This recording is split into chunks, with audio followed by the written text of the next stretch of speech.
Hi అండి. అందరూ ఎలా ఉన్నారు? సో, ఈరోజు మనం హెచ్‌టీఎంఎల్‌ని సర్ఫేస్ లెవెల్‌లో కాదండి, ఫౌండేషన్ లెవెల్‌లో అర్థం చేసుకుందాం. సో, నేను ప్రోగ్రెస్ ట్రాకర్ ఓపెన్ చేశానండి. దీని గురించి ఎవరికైనా ఐడియా లేకపోతే నా ప్రీవియస్ వీడియోలో నేను ఎక్స్‌ప్లెయిన్ చేశానండి. ఒకసారి వెళ్ళి ఆ వీడియో ఒకసారి చూడండి. సో, ఈరోజైతే నేను డే 1 ఎక్స్‌ప్లెయిన్ చేస్తున్నానండి. సో, నిన్న ఇంటెలిజే అండ్ ఆ సెటప్ మొత్తం నేను ఎక్స్‌ప్లెయిన్ చేశాను. సో, ఎవరైనా చూడకపోతే వెళ్ళి ఒకసారి చూడండి. సో, ఇక్కడ నేను ప్రాజెక్ట్‌లో ఫ్రంట్ ఎండ్ కోసం సెపరేట్‌గా ఒక ఫోల్డర్ అయితే క్రియేట్ చేసుకోవడం జరిగింది. ఆ ఫ్రంట్ ఎండ్ లోపల హెచ్‌టీఎంఎల్ కోసం అనదర్ ఫోల్డర్‌ని క్రియేట్ చేయడం జరిగిందనమాట. సో, ఇప్పుడు నేను మనం ప్రాక్టీస్ చేయడం కోసం ఒక హెచ్‌టీఎంఎల్ ఫైల్‌ని అయితే క్రియేట్ చేయడం అయితే జరుగుతూ ఉందండి.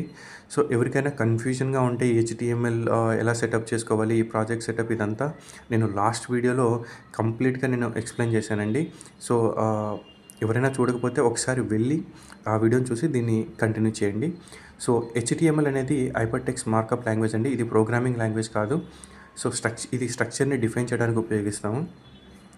సో, ఫర్ ఎగ్జాంపుల్ మనం ఒక ఇల్లు కట్టేటప్పుడు ఇటుకలు, పెయింట్ ఎలాగైతే యూజ్ చేస్తామో ఒక వెబ్ పేజ్ కట్టేటప్పుడు కూడా హెచ్‌టీఎంఎల్, సీఎస్ఎస్ అనేవి అలాగే అనమాట. సో, ఇల్లు కట్టేటప్పుడు ఇటుకలు అనేవి మనకు ఒక ఇంటి స్ట్రక్చర్‌ని డిఫైన్ చేస్తాయి. సో, పెయింట్ అనేది మనకి డిజైన్‌ని రిప్రజెంట్ చేస్తుంది. అలాగే మనకి వెబ్ పేజ్‌లో హెచ్‌టీఎంఎల్‌ని అనేది మనకి స్ట్రక్చర్‌ని, సీఎస్ఎస్ అనేది డిజైన్‌ని, జావాస్క్రిప్ట్ అనేది వెబ్ పేజ్ బిహేవియర్‌ని డిసైడ్ చేయడం అనేది జరుగుతుందనమాట. సో, ఈరోజు మనం హెచ్‌టీఎంఎల్ స్ట్రక్చర్ ఎలా ఉంటుంది అనేది మనం కంప్లీట్‌గా ఈ వీడియోలో తెలుసుకుందాం. సో, నేనైతే ఒక ఫైల్ అయితే క్రియేట్ చేశానండి. హెచ్‌టీఎంఎల్ ఫైల్ నేను క్రియేట్ చేశాను. సో, మీరు కూడా ప్యారలల్‌గా నాతో పాటు ఇంటెలిజే ఓపెన్ చేసి ఆ ప్రాజెక్ట్‌ని అయితే మీరు ప్రాక్టీస్ చేయండి. సో, మీరు ప్రాక్టీస్ చేస్తేనే మీకు కంప్లీట్‌గా అర్థమవుతుందనమాట. సో, వీడియో చూడటం వల్ల మీకు ఎలాంటి ఏమీ కూడా బెనిఫిట్ అయితే అవ్వదండి. సో, మీరు ఓపెన్ చేసి ప్రాక్టీస్ చేస్తేనే కంప్లీట్‌గా అది రావడం అయితే జరుగుతుంది. ద ఫస్ట్ ట్యాగ్ వచ్చేసి మనకేందంటే డాక్ టైప్ ట్యాగ్ అనమాట. సో, ఈ డాక్యుమెంట్ టైప్ హెచ్‌టీఎంఎల్ ట్యాగ్ అనేది మనకి బ్రౌజర్‌కి ఇది HTML5 డాక్యుమెంట్ అని చెప్తుందనమాట. సో, ఇది లేకపోతే ఓల్డ్ మోడ్‌లో రెండర్ చేయవచ్చు. సో, దానివల్ల కొంచెం కన్‌ఫ్యూజన్ అనేది మనకి క్రియేట్ అవుతుంది. సో, అందుకని చెప్పేసి ఇది మనకి మస్ట్ అండ్ షుడ్‌గా మనం యాడ్ చేసుకోవాలి. సో, నెక్స్ట్ ట్యాగ్ వచ్చేసి హెచ్‌టీఎంఎల్ ట్యాగ్ అనమాట. సో, ఇదొచ్చేసి మనకి రూట్ ఎలిమెంట్ అనమాట. సో, మనం ఏదైతే మొత్తం రాస్తామో అది మొత్తం కూడా హెచ్‌టీఎంఎల్ ట్యాగ్ లోపలే ఉంటుందండి. సో, ఈ ట్యాగ్ లోపలే మొత్తం వెబ్ పేజ్ మొత్తం ఉంటుంది. సో, ఇందులో వచ్చేసి మనకి లాంగ్వేజ్ అట్రిబ్యూట్‌ని అయితే నేను యూజ్ చేయడం జరిగింది. సో, ఇదొచ్చేసి మనకి ఎస్ఈఓ అండ్ యాక్సెసిబిలిటీకి యూజ్‌ఫుల్‌గా ఉంటుందనమాట. సో, ఎస్ఈఓ అంటే సెర్చ్ ఇంజిన్ ఆప్టిమైజేషన్ అండి. సో, దీని గురించి నేను కంప్లీట్‌గా నెక్స్ట్ వీడియోలో ఎక్స్‌ప్లెయిన్ చేస్తాను. సో, నెక్స్ట్ వచ్చేసి హెడర్ ట్యాగ్ అనమాట. సో, ఈ హెడర్ సెక్షన్ అనేది యూజర్‌కి కనిపించదండి. కానీ ఇది చాలా చాలా ఇంపార్టెంటు. ఇందులో మనకి title tag and meta tag, view port, CSS links అన్నీ కూడా మనం ఇక్కడ ఈ హెడర్ లోపలే మనము ఇవ్వడం అయితే జరుగుతుందనమాట. సో, ఫస్ట్ వచ్చేసి టైటిల్ మనకి గూగుల్ సెర్చ్ ఇంజిన్‌లో కనిపించే మెయిన్ టైటిల్ ఇదేనండి. సో, దాని తర్వాత మెటా స్పెషల్ క్యారెక్టర్స్ కోసం, వ్యూ పోర్ట్ వచ్చేసి మొబైల్ రెస్పాన్సివ్‌నెస్ కోసం, దాని తర్వాత సీఎస్ఎస్ లింక్ వచ్చేసి మనకి మన హెచ్‌టీఎంఎల్‌కి స్టైల్ యాడ్ చేయడానికి ఉపయోగిస్తారు. ఒక్కొక్కటి మనం ఇప్పుడు యాడ్ చేసుకుందాం. సో, ఫస్ట్ వచ్చేసి నేనొక మెటా ట్యాగ్ అయితే యూజ్ చేస్తున్నానండి. సో, ఈ మెటా ట్యాగ్ వచ్చేసి మనకి నేను క్యారెక్టర్ సెట్ అట్రిబ్యూట్ యూజ్ చేస్తున్నాను. సో, ఈ క్యారెక్టర్ సెట్ UTF-8 అనేది మనకి ఏంటంటే ఇది స్పెషల్ క్యారెక్టర్స్ ప్రాపర్‌లీ డిస్‌ప్లే అవ్వడానికి మనకి యూజ్ అయితే అవ్వడం జరుగుతుంది. సో, నేను ఇప్పుడు యాడ్ చేస్తూ ఉన్నాను.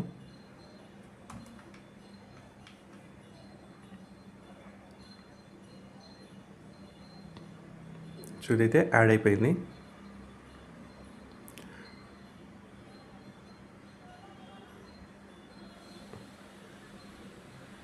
సో, నెక్స్ట్ వచ్చేసి మనకి మెటా నేమ్ వ్యూ పోర్ట్ అనమాట. సో, ఈ వ్యూ పోర్ట్ అనేది ఎందుకంటే మొబైల్ రెస్పాన్సివ్‌నెస్ కోసం మనం దీనైతే యూజ్ చేస్తాము. సో, నేనేదైతే ఇక్కడ HTML ఫైల్ యాడ్ చేస్తున్నానో మీరు కూడా సేమ్ అదే ప్రాక్టీస్ చేయండి. సో, ప్రాక్టీస్ చేస్తేనే మీకు స్కిల్ అనేది ఇంప్రూవ్ అవుతుందనమాట.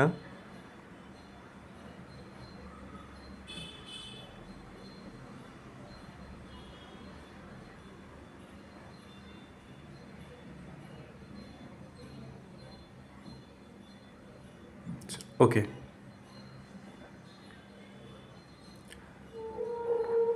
నెక్స్ట్ వచ్చేసి టైటిల్ అండి.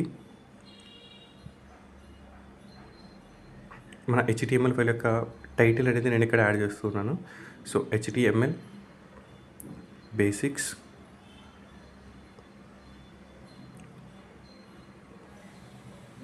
Example page. సో నేను ఇప్పుడు దీన్ని ఒకసారి బ్రౌజర్లో ఓపెన్ చేసి చూస్తానండి. సో ఇక్కడ పైన మీకు చూసినట్టయితే హెచ్టీఎంఎల్ బేసిక్స్ ఎగ్జాంపుల్ పేజ్ అని ఉంది కదా, అదే మనం ఇప్పుడు యాడ్ చేసినటువంటి టైటిల్ అనమాట. సో నేను ముందు యాడ్ చేసినటువంటి మెటాలింక్స్ ఏవి కూడా మీకు వెబ్ పేజీలో కనిపించవండి. సో అవి మనం ఇన్స్పెక్ట్ చేసినప్పుడు మీకు అవి కనిపిస్తాయి, అవి కూడా మీకు చూపిస్తాను నేను.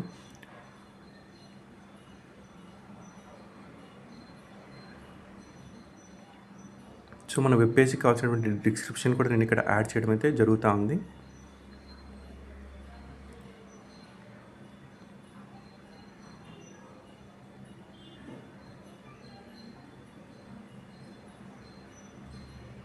ఇప్పుడు నేను మీకు ఇవి బ్రౌజర్లో మనం ఇన్స్పెక్ట్ చేసి నేను మీకు చూపిస్తాను.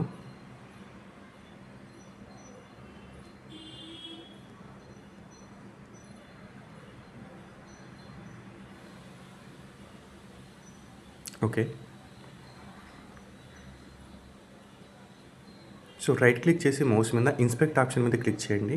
సో క్లిక్ చేసిన తర్వాత మీకు ఎలిమెంట్స్ దగ్గర మనం ఏదైతే యాడ్ చేసామో ఆ మొత్తం కూడా మనకి హెచ్టీఎంఎల్ ఇక్కడ కనిపిస్తుందండి టోటల్గా. సో నెక్స్ట్ వచ్చేసి మనకి హెడర్ ట్యాగ్లోనే మనకి స్టైలింగ్ అండి. సో ఆ స్టైలింగ్ కూడా ఇప్పుడు నేను మీకు యాడ్ చేస్తాను. సో టైం సేవ్ కావడానికి నేను సపరేట్గా నేను రాసుకున్నటువంటి సిఎస్ఎస్ కొన్ని ఇక్కడ నేను యాడ్ చేస్తున్నానండి. సో సిఎస్ఎస్ గురించి ఎక్స్ప్లెయిన్ చేసేటప్పుడు వీటి గురించి నేను మొత్తం మీకు ఎక్స్ప్లెయిన్ చేస్తాను. ప్రజెంట్ నేను వచ్చేసి ఊరికే కాపీ చేసేసి నేను ఇక్కడ పేస్ట్ చేస్తున్నాను. సో వీటి గురించి మనం ఫ్యూచర్ క్లాసెస్లో మనం తెలుసుకుందాం సిఎస్ఎస్ గురించి నేర్చుకునేటప్పుడు.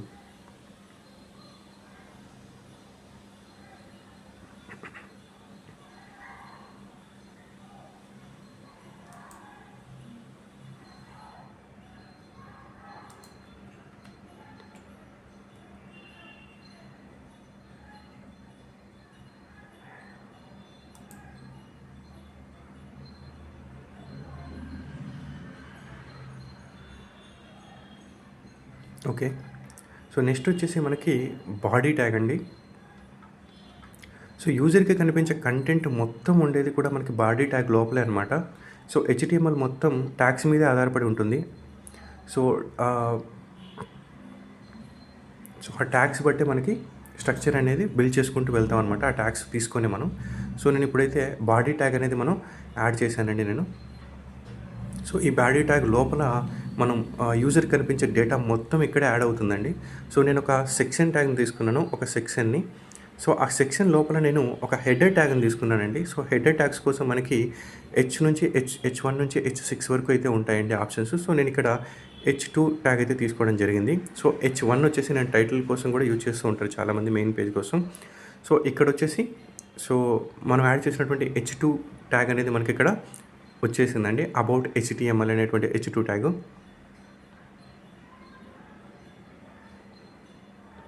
ఓకే. సో నెక్స్ట్ వచ్చేసి సో ఈ స్ట్రక్చర్ అయితే మీరు అర్థం చేసుకోండి.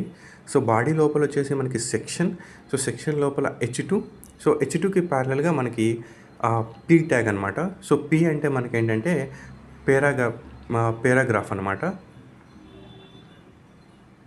మీరు ఇక్కడ బాగా నేర్చుకోవాల్సిన విషయం ఇంకోటి ఏంటంటే, ఏదైనా ట్యాగ్ మనం ఓపెన్ చేసినప్పుడు మనం సో ఖచ్చితంగా దాని క్లోజింగ్ ట్యాగ్ కూడా ఉండాలన్నమాట. సో దీన్ని నేను పారాగ్రాఫ్ అయితే ఇక్కడ యాడ్ చేయడం అయితే జరిగింది. ఇక్కడ స్ట్రాంగ్ అనేటువంటి ట్యాగ్ దేనికంటే ఓన్లీ స్ట్రాంగ్ లోపల ఉన్నటువంటి ట్యాగ్ లోపల ఉన్న టెక్స్ట్ అంతా కూడా మనకి బోల్డ్లో కనిపిస్తుంది అనమాట ఇలాగా. సో మనకు బోల్డ్లో కావాలి అనుకుంటే మనకి ఆ స్ట్రాంగ్ ట్యాగ్ అనేది మనకి యూజ్ చేసుకోవచ్చు అనమాట.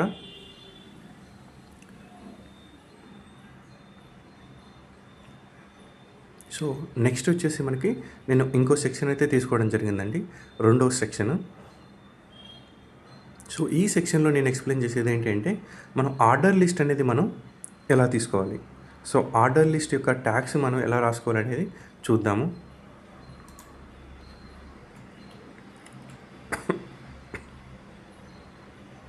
So what you will run,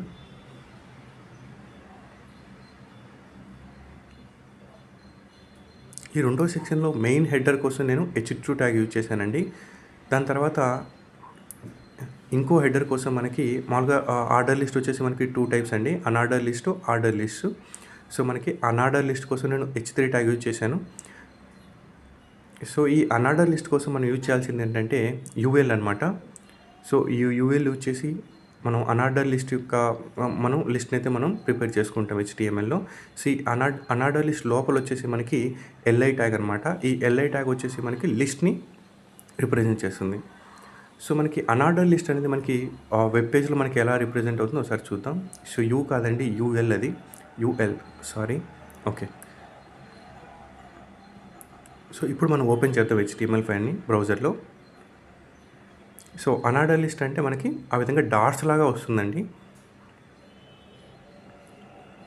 so మీరు హెడర్స్ మధ్య డిఫరెన్స్ కూడా మీరు చూడొచ్చు, H2కి మరియు H3కి మధ్య.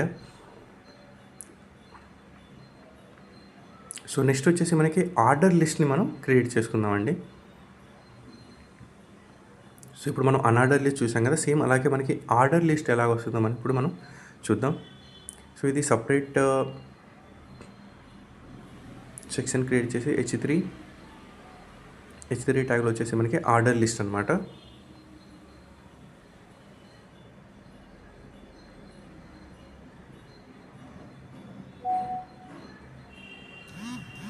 యాక్చువల్లీ మనం సపరేట్ సెక్షన్ పెట్టాల్సిన అవసరం లేదండి, ఆ పైనే యూజ్ చేయాలి.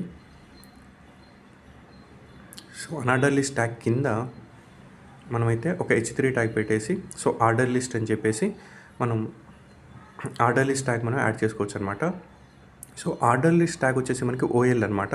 సో ఈ OL లోపల మళ్ళీ మనం LI యూజ్ చేసుకోవచ్చు. సో ఈ LI యూజ్ చేసి మనం ఆర్డర్ లిస్ట్ని మనం చూద్దాం ఒకసారి. సో నేను ఇక్కడైతే యాడ్ చేశానండి టైం సేవ్ కావడానికి. సో నేను ఇప్పుడు వెబ్ పేజ్లో చూద్దాం ఎలా యాడ్ అయిందో. సో ఆర్డర్ లిస్ట్ వచ్చేసి మనకి 1, 2, 3 ఇలా నెంబర్స్ అయితే వస్తాయన్నమాట. సో అదే అనార్డర్ లిస్ట్కి ఆర్డర్ లిస్ట్కి మధ్య ఉన్నటువంటి డిఫరెన్స్ అండి, అంతే, అంతకుమించి ఏం లేదు.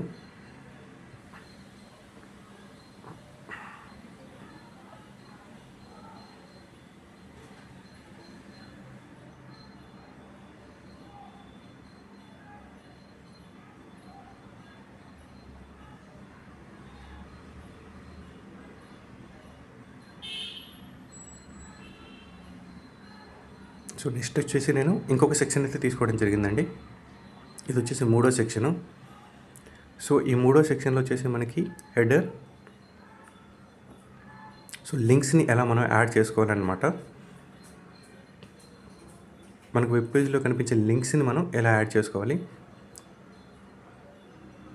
సో దీనికోసం మనం యాంకర్ ట్యాగ్ని అయితే యూజ్ చేయడం జరుగుతుందండి.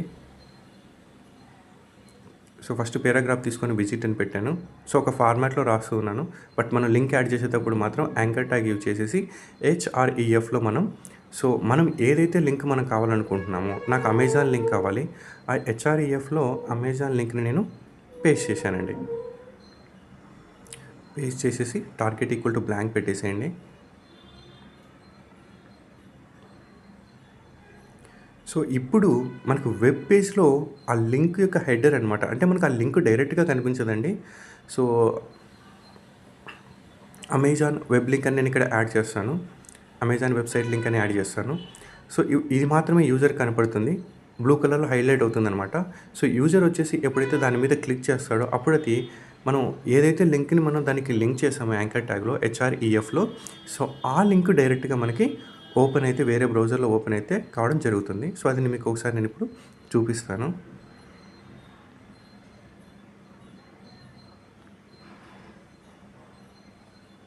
ఓకే,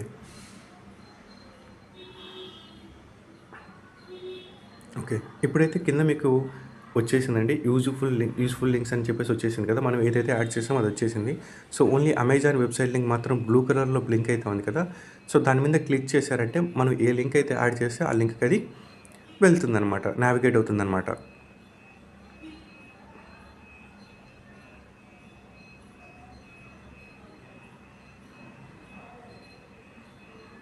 సో ఇలా మనకు కావాల్సినటువంటి లింక్ మనకి ఏదైతే కావాలో సో ఆ లింక్స్ని మనం యాడ్ చేసుకోవచ్చు అనమాట HTMLలో. నెక్స్ట్ నేను ఇంకో సెక్షన్ తీసుకుంటున్నానండి.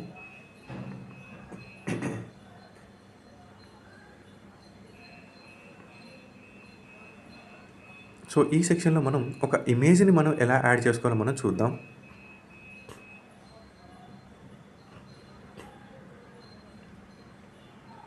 సో ఇమేజ్ ట్యాగ్ కోసం మనం ఈ ట్యాగ్ అయితే మనం యూజ్ చేయాలి.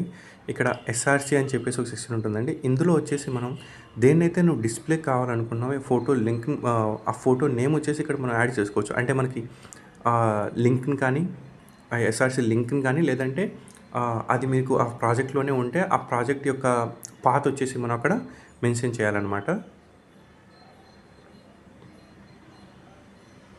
సో నేను ఇప్పుడైతే ఇక్కడ వెబ్ పేజ్ నుంచి ఒక ఫోటో తీసుకొని ఇక్కడ యాడ్ చేశానండి. సో యాడ్ చేసేసి దాని యొక్క పాత్ అయితే తీసుకుంటున్నాను. సో ఆ పాత్ని ఇక్కడ ఎస్ఆర్టీలో యాడ్ చేసుకోవాలి. ఈ ఏఎల్టీలో మనం ఇచ్చేది మనకి వెబ్ పేజ్లో కనిపిస్తుందన్నమాట. సో ఇది పూర్తిగా కట్ అయిపోయిందండి స్క్రీన్ రికార్డ్ చేసేటప్పుడు. కింద మనకి ఏఎల్టీలో ఏదైతే ఇస్తామో అది కింద అయితే మనకి రావడం జరుగుతుంది. ఆ ఇమేజ్ కూడా మనకి ఇక్కడ రెండర్ కావడం అనేది జరుగుతుంది. సో ఇమేజ్ని వచ్చేసి మనం ఈ విధంగా యాడ్ చేసుకోవాలి. ఇక్కడ విడ్త్ వచ్చేసి మనం ఎంత విడ్త్ ఇస్తే అంత విడ్త్ అనేది అది పెరుగుతుందనమాట. సో సిఎస్ఎస్ నేర్చుకునేటప్పుడు వాటి గురించి పూర్తిగా తెలుసుకుందాం. సో బాడీ సెక్షన్లో ఇవి మెయిన్ ట్యాగ్స్ అనమాట, ఎక్కువగా మనం యూజ్ చేసేవి హెచ్టిఎంఎల్లో. సో నెక్స్ట్ వచ్చేసి మనకి ఫూటర్ అనమాట. సో ఈ ఫూటర్ వచ్చేసి ఏంటంటే, బాడీ ట్యాగ్ అయిపోయిన తర్వాత మనం ఫూటర్ అయితే యాడ్ చేసుకోవచ్చు. సో ప్రతి వెబ్ పేజ్కి మీరు కింద చూసినట్టయితే కాపీరైట్ 2026 అని చెప్పేసి ఒక కాపీరైట్ సంబంధించిన డిస్క్రిప్షన్ అయితే ఉంటుందన్నమాట. సో అదంతా మనకి ఫూటర్ సెక్షన్లో మనం యాడ్ చేసుకోవచ్చు. సో ఇలా డివైడ్ చేసుకోవడం వల్ల మనకి స్ట్రక్చర్ అనేది మనకి క్లియర్గా ఉంటుందన్నమాట. సో నేనైతే ఇక్కడ కింద ఫూటర్ అనేది మనకి యాడ్ చేశాను. సో ఈ సిఎస్ఎస్ గురించి మనం కంప్లీట్గా మళ్ళీ మనం సిఎస్ఎస్ చదువుకునేటప్పుడు చెప్తారండి, ఎలా యాడ్ చేయాలి, బ్యాక్గ్రౌండ్ కలర్ ఎలా యాడ్ చేయాలి, font size, font colour. So ఇవన్నీ మనం సిఎస్ఎస్ నేర్చుకునేటప్పుడు క్లియర్ కట్గా ఎక్స్ప్లెయిన్ చేసుకున్నామండి. సో అది నేను యాడ్ చేసినటువంటి సిఎస్ఎస్ అనమాట. సో అది కూడా మీరు ఎలిమెంట్స్లో కనిపిస్తుంది. దాన్ని మీరు ఎడిట్ కూడా చేసుకోవచ్చు అనమాట కన్సోల్లో అక్కడే. సో ఈ స్ట్రక్చర్ నేను రాసేటప్పుడు ఎలా అంటే అలా ఉంది కదండి. సో మీరేం చేసుకోవచ్చు అంటే ఒక షార్ట్కట్ ఉందన్నమాట, Ctrl-Alt-L.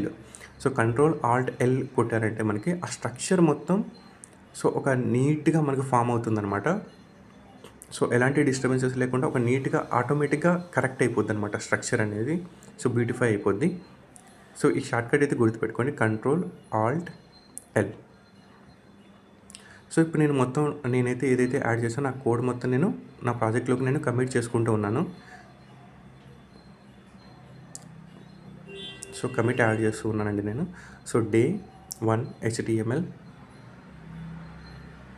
బేసిక్స్.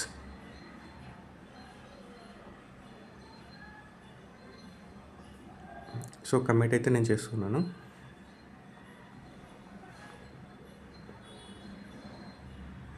సో ఇవన్నీ నేను లాస్ట్ వీడియోలో మీకు చూపించానండి, సెటప్ వీడియోలో. సో ఎలా కమిట్ చేయాలి, ఎలా పుష్ చేయాలి, దాని తర్వాత మనకి గిట్ రిపాజిటరీని ఎలా క్రియేట్ చేయాలి, ఇవన్నీ మనకి ప్లేలిస్ట్లోకి వెళ్ళిన తర్వాత Day 1లో నేను సెటప్ మొత్తం పూర్తిగా చెప్పానమాట. సో నేను ఇప్పుడు పుష్ అయితే చేశానండి. అది మనకి మన రిపాజిటరీలోకి మనకి యాడ్ అయిందా లేదా, పుష్ అయిందా లేదా అనేది నేను ఒకసారి వెరిఫై అయితే చేస్తూ ఉన్నాను.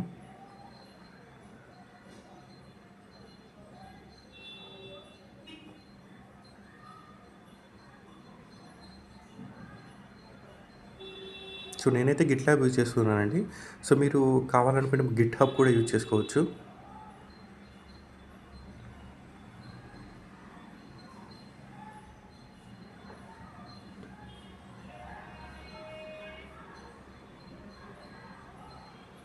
సో ఈ రిపాజిటరీ ఇవన్నీ ఎలా క్రియేట్ చేసుకోవాలనేది మీరు లాస్ట్ వీడియోలో ఒకసారి చూడండి వెళ్ళేసి. సో నేను డైరెక్ట్గా మన కోడ్ అయితే పుష్ అయిందా లేదా అనేసి నేను చెక్ చేస్తున్నాను. సో ఫోల్డర్స్ అన్నీ వచ్చేసాయండి, నీట్గా స్ట్రక్చర్ మొత్తం వచ్చేసింది. మనం ఏదైతే ఇందాక కోడ్ రాసుకున్నామో ఆ కోడ్ మొత్తం మనకి ఇక్కడ పుష్ అయిపోయిందనమాట.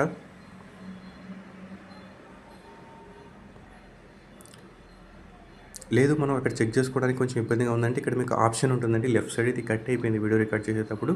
సో కింద ఒక ఆప్షన్ ఉంటుంది, గిట్ ఆప్షన్. దాని మీద క్లిక్ చేసిన తర్వాత ఇక్కడ మనకి పుష్ చేసినటువంటి డీటెయిల్స్ అన్నీ మనకి వస్తాయన్నమాట. సో అంతేనండి ఈరోజుకైతే. సో డే 1 కంప్లీట్ అయిపోయింది కాబట్టి మనం ప్రోగ్రెస్ ట్రాకర్లో నేను డే 1 సెలెక్ట్ చేస్తూ ఉన్నాను. సో ప్రోగ్రెస్ వచ్చేసి 1% అయింది అండ్ స్ట్రీక్ కూడా మనకి చూసారంటే కౌంట్ అయితే పెరిగిందనమాట. సో ఈ వీడియో మీకు నచ్చినట్టయితే సో మన ఛానల్ని సబ్స్క్రైబ్ చేసుకోండి. సో నేను డైలీ పెట్టే వీడియోలకు మీకు నోటిఫికేషన్లు అయితే రావడం జరుగుతుందనమాట. Thank you.